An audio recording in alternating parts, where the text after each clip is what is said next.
Welcome to the Art of Iran exhibition. I'm Sneha, the event organizer and host for tonight, and I'm representing the Salvation Army. I begin today by acknowledging the Pallava people as the traditional custodians of the land on which we gather and pay my respects to their elders, past, present, and emerging. Art for Iran is based on the women life freedom movement that started in Iran but quickly became global. The movement was triggered when Mahsa Amini, a 22-year-old, was arrested and detained by Iran's morality police for failing to cover her hair properly, and she later died in the police custody. In the fall of 2022, hundreds of protesters, including so many children, covered the streets chanting women, life, freedom, demanding fundamental human rights. I too attended a peaceful protest here around the Parliament Square to stand in solidarity with Iranian women. But it was only when I saw the tears, the fear, and the helplessness on that ground that made me realize the severity of the situation. People were being killed, people were losing their loved ones, simply over hair, something that most of us don't even think twice about. As you walk around tonight, you will see that most of the art is based around exactly that. Hair is too simple to be the reason of death. It simply cannot be the reason of death. To honor the lives that have been lost, please consider pinning a lock of hair provided right next to the installation on my right. Every bag of hair represents 5 people that have lost their lives fighting for this movement. As you pin the hair, please take a moment to reflect and pay tribute to their sacrifices. I would like to thank the Iranian community for allowing us to share their story, all the artists that were able to participate in this exhibition, to everyone that's attending tonight, and the Tasmanian government for allowing us to have this as a Youth Week event. My hope from this exhibition is for all of us to think about the wars people are fighting on the daily for basic fundamental human rights. I would like to now invite Marzi, who is representing the Iranian community tonight, to share a few words with us.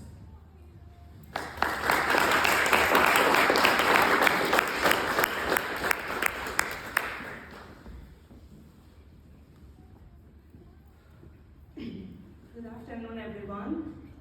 First of all, I'd like to express my gratitude to Sneha and the Salvation Army for organizing this exhibition. As Sneha said, she attended one of our protests in Hobart, and she was inspired to hold this art exhibition for Iran, which means a lot to me and my community. It shows that we reached our goal. We are trying to give a voice to our people inside Iran who are bravely fighting for their rights and freedom. And Sneha heard our voice. And for me, this exhibition is like the echo of our voice. Thank you so much. And I'd like to just briefly say something about Iran. In 1979, there was a revolution in Iran to replace the empire with democracy.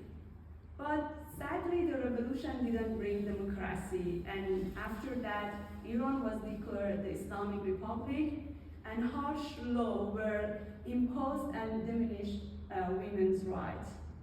After that, many Iranians were exposed to gender discrimination, racism, religious persecution, and in many places, homes, families, society, schools, universities, workplaces. Compulsory hijab and exclusion of women from holding some position and segregation in the public transportation, sports, many other public places, and discriminatory law like no divorce and child custody for women, all have treated women like second-class citizens. And all of these laws are said to be Islamic, but many Muslims don't agree with them. For years, Iranian people, particularly women, have been living under the unfair situation that this Islamic regime created. Most of us have been warned or arrested by the morality police for not wearing our hijab properly, which is like a humiliating experience for us. And they interrupt women's everyday lives. When women are coming back from work or shopping or they are going to cinema, they can be stopped and arrested by the morality police just because of what they are wearing. And I think that the Islamic government has created a misogynistic culture where if a woman is not wearing a proper hijab, so she doesn't have dignity and can be harassed. These kind of treatments have had a negative impact on our mental health. When we leave the house, we are constantly worried about the catcalls from strangers, or morality police will arrest us, or recently after what happened to Mahsa, when women leave home, families are worried that whether if they will return alive or not. We were suffering all these years and no one would hear us. But now the women's life freedom have been heard by many other nationalities. So enough is enough. We won't let this corrupt regime kill us in silence. And the most important thing is that when you believe in your truth, no one can stop you. Have a look at the history.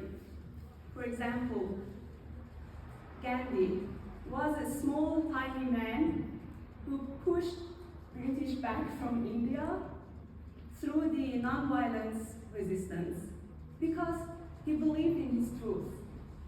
Or Rosa Parks, who refused to give up her seat on a crowded bus to a white passenger.